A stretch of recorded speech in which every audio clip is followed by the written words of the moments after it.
It's the first tropical storm of the season to hit our area. We'll have the latest video from the Big Bend coastal areas affected.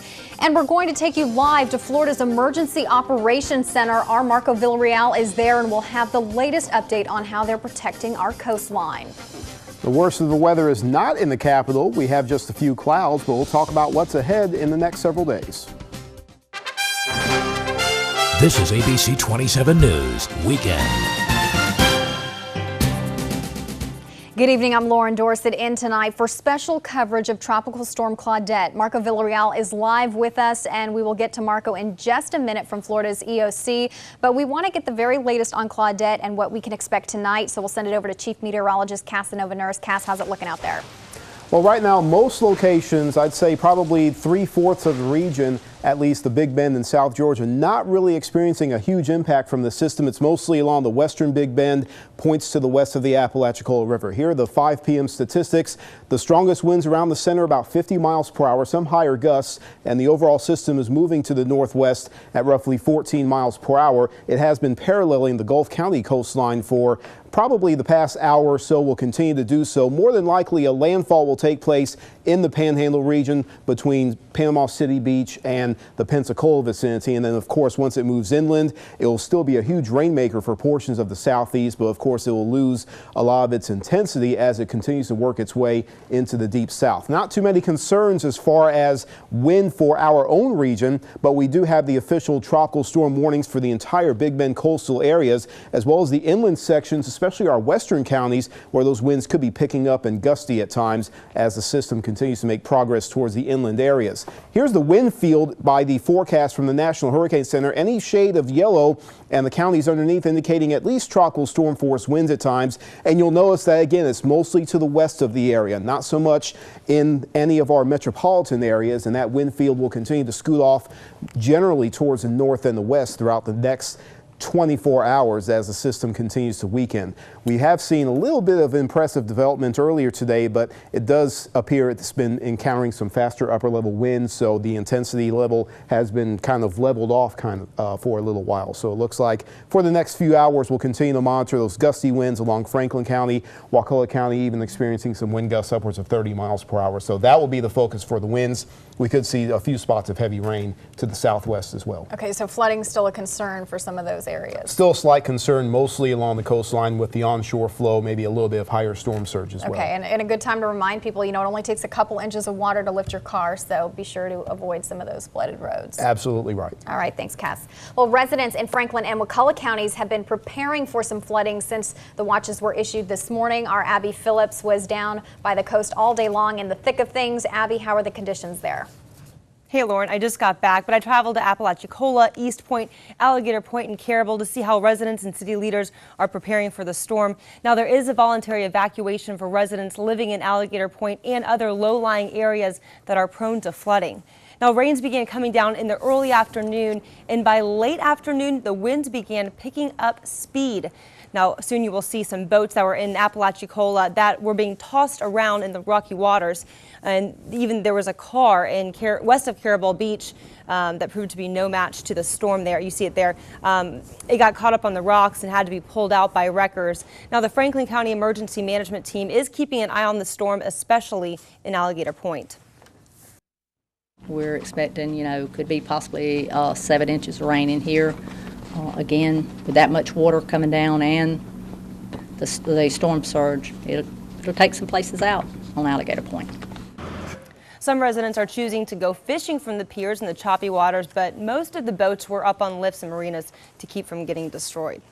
Well, at least some people getting out there and making the best of things, I guess. But, most of them are from Tallahassee, though. So right. Well, do you find that residents in those areas, given the events that we've had, like Dennis and Faye, were more prepared? I mean, did they seem like, okay, we can do this? Well, as I said, there were the voluntary evacuations, and when I went to Alligator Point, it seemed like a ghost town there. A lot of people had evacuated. So I think people really are taking these cautions and these voluntary evacuations seriously. They know what the storms can do, and they're prepared for it, and they really are listening to what leaders are saying to them. Nice to see they're heeding those warnings. Thanks, Abby. Appreciate it today.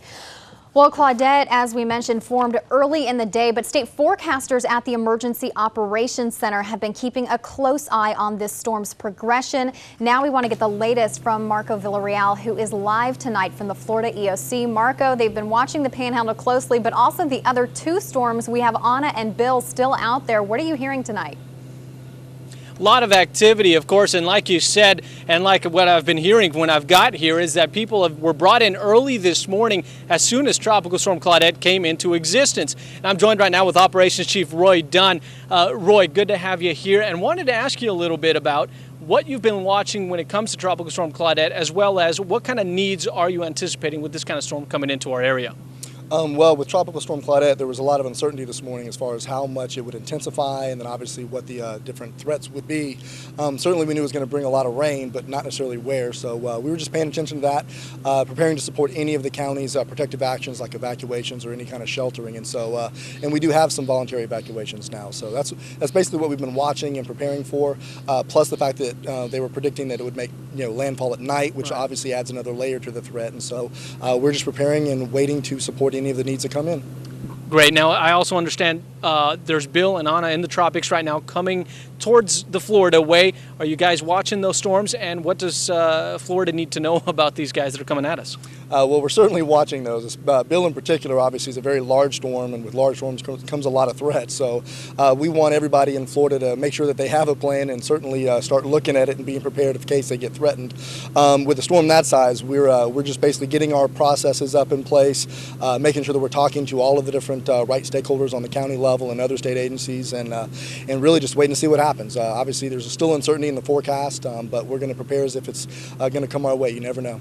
Perfect. Thank you so much, Roy. Appreciate it. So like you heard, people here are all hands on deck waiting to see what's going to happen with not only Claudette, but all the other storms as well. And folks, we're in hurricane season. It's no escaping it now. We'll just keep watching it. They're going to keep watching Tropical Storm Claudette all night long until that threat is gone, and we'll keep you updated as well.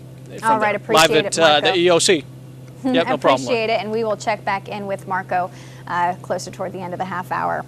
Well, Tallahassee police are searching for two men who robbed a clerk at gunpoint. Last night, two men walked into the Fast Payday Loans on Ocala Road around 5:30 and demanded cash. The clerk handed some money over and the two men ran off. Fortunately, no one was hurt and there were no customers inside the business at that time. But as always, if you have any information, you're asked to call Crime Stoppers at the number there on your screen, 850-574-TIPS. And in an ABC 27 update, a Leon County deputy has resigned after being arrested on charges of battery and disorderly intoxication. 37-year-old Andrew Taylor gave notice of his resignation. Taylor was arrested and charged on August 6th after Tallahassee police say he pushed several women at an apartment complex pool and threatened to go get his gun. Taylor is out on bail. Well, the Junior League of Tallahassee and Representative Alan Williams are teaming up to give children in our area a jump start on the new school year. They plan to supply over 140 kids with new school clothes, shoes, a backpack full of necessary supplies that they would not otherwise be able to purchase. So they are still looking for help, though. If you'd like to donate, you can head to our website at WTXL.TV to find out how you can help out.